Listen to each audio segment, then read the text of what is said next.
And somewhere in rural Pennsylvania, a community that has lived without electricity for generations, is sleeping comfortably. No AC, no insulation foam, no energy bill. Stick around, because what they figured out 200 years ago is about to make your HVAC guy very nervous. Wrong. Wood conducts heat about 400 times better than still air. So every time the sun bakes your siding, that heat travels like a highway, straight through the studs, through the drywall, and right into your living room. That air gap acts like a thermal break.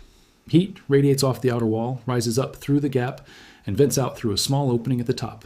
The inner wall never even sees that heat.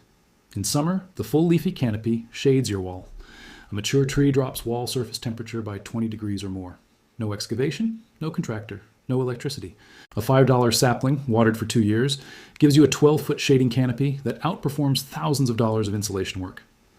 Plant 1 or 2 deciduous trees on your south and west sides this weekend. Oak, maple, or elm work great. Cost under $20. If you're doing any renovation, even small, add an exterior air gap behind your cladding. It's cheap to build in early, expensive to add later. Make sure your attic has continuous ventilation, a soffit gap at the bottom, a ridge vent at the top. Hot air needs somewhere to escape.